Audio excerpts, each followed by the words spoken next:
মাছে ভাতায় যখন বাংলাদেশ সোনার বাংলাদেশ হওয়ার কথা, ঠিক সেই সময় মাছের সাথে শত্রুতা যখন হয়, তখন একজন মৎস্য চাষী তার কি অবস্থা হয়, এমন একটি ঘটনা ঘটেছে লালমনিরহাটের হাতীবান্ধা উপজেলার ভেলাগুড়ি ইউনিয়নের ২ নং ওয়ার্ডে।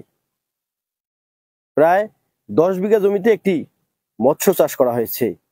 এই এলাকার ইসমাইল নামে এক ব্যক্তি, তিনি এই মৎস্য চাষ করেই তার পরিবার এবং তার আত্মীয় স্বজন থেকে শুরু করে সবাইকে পরিচালনা করেন। প্রায় কয়েক লক্ষ টাকার ক্ষতি হয়েছে আজ রাতের মধ্যে। আর এই ক্ষতি করেছেন মানুষরূপী কিছু নির্মম নির্দয় কিছু ব্যক্তির মাধ্যমে। বিস্তারিত যদি বলি, যে লালমনিরহাটের হাতীবান্ধা উপজেলার ভেলাগুড়ি ইউনিয়নের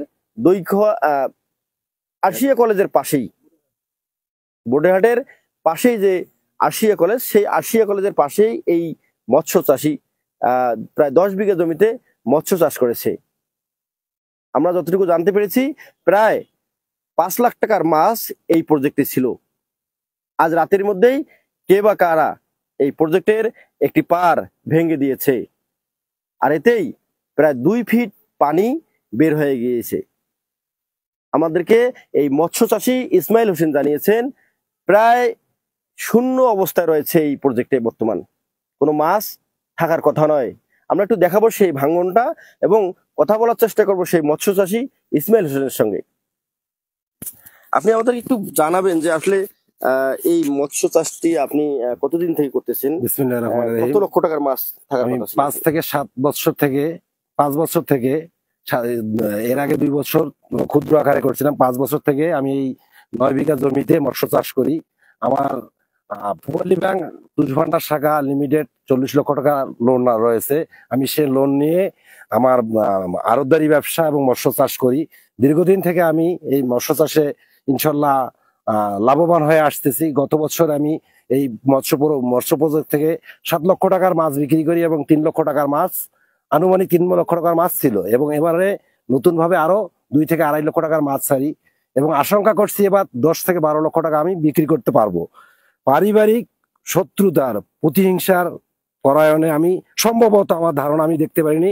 আমি গতকালকে রাত 12:30টার সময় আমি আমার প্রজেক্ট পরিদর্শন করে বাসা যাই। যাওয়ার পর আনোয়ার রহমান নামে প্রতিবেশী এক প্রজেক্টের সংলগ্ন বাড়ি, উনি যে 4:30টার দিকে আমাকে ডাকে যে তোমার প্রজেক্ট কেটে দিছে বা ভেঙে গেছে। এসে দেখি, সরেজমিনে যে দেখি যে অবস্থা, এটা আসলে ভেঙে যাওয়ার কোনো আশঙ্কা নাই। আমার পুকুরের যে বাঁধ রয়েছে, বাঁধটার প্রস্থ 15 থেকে 20 ফিট হবে নিচুটা, এবং উপরের পাটটা হবে 6 থেকে 7 ফিট। এটা আসলে ভেঙে যাওয়ার কোনো সম্ভাবনা নাই। এটা আসলে সম্পূর্ণ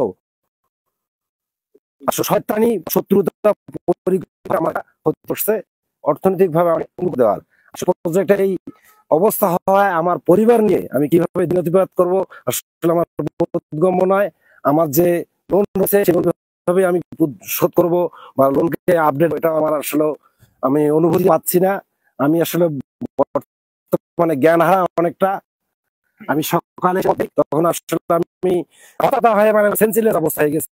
আসলে কিছু বুঝতে পারতেছি না এই বিষয় নিয়ে।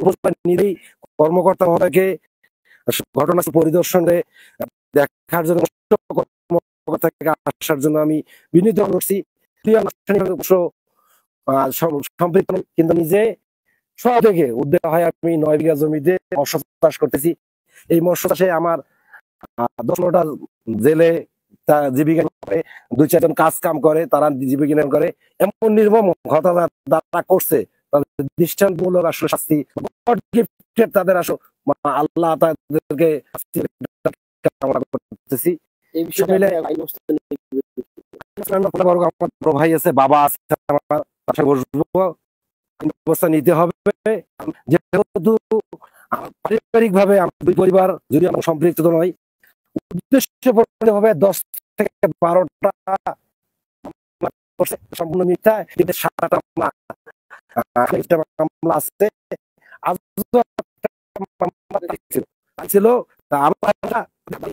সংগঠন হয়েছে আমার। তাছাড়া এলাকার অনেক লোক আছে, আমি এরকম এলাকায় আমার কোনো শত্রুতা নাই। আর এই ব্যবহার হওয়াতে এখানে কমপক্ষে 200-500 কৃষক তাদের কৃষি আবাদটা ইরি এবং আমন স্বচ্ছন্দ বোধ ভাবে আমার আর দিয়ে বহন করে নিয়ে যেতে পারে। এবং তারা কত দুজন কৃষক আছে তাদের কাছে জিজ্ঞাসা করতেন, তারা অসংখ্য সুবিধা করতেছে, যার কারণে এলাকায় আমার কোনো এই পারিবারিক আমরা যদিও আমরা আমার বাপসা ছাড়া 3 ভাই, আমার সমস্ত 2 সংক্রান্ত মামলা নিয়ে আমাদের 2 ভাই অহেতুক ভাবে 12 থেকে মামলার আশ্বাস আছে।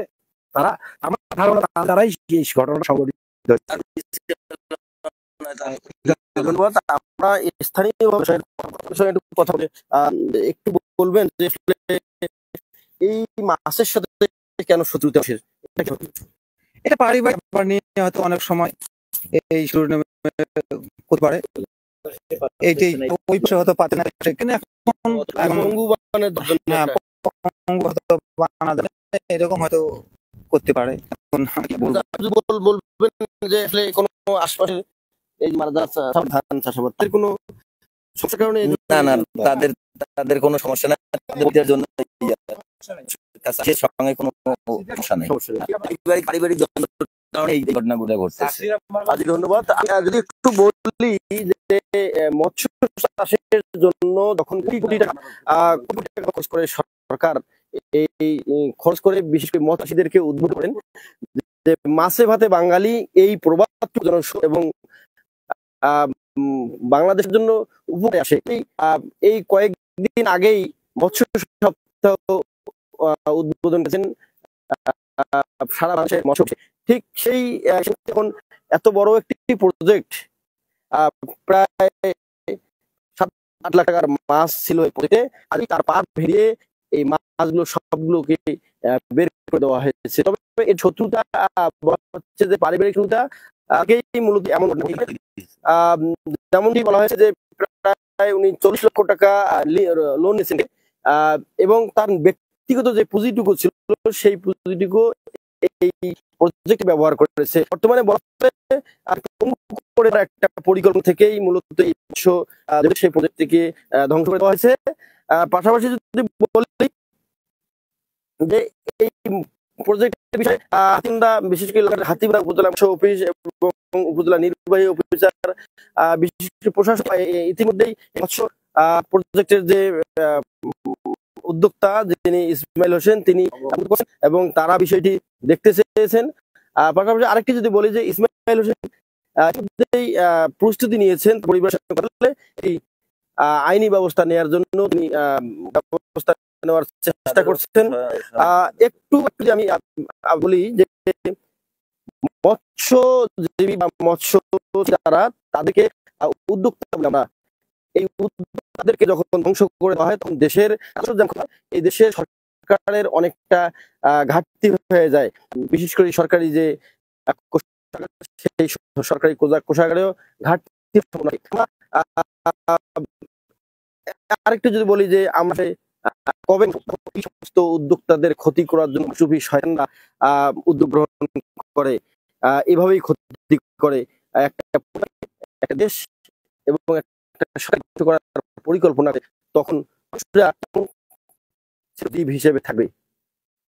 আমরা যে কোনো উদ্যোক্তাকে সহায়তা করে বাংলাদেশ এবং বাংলাদেশের সরকারকে সহযোগিতা করে এই দেশকে উন্নয়নের জন্য এগিয়ে দেবো, এমনটাই প্রত্যাশা এই এলাকার মানুষের। 24 লালমনিরহাট।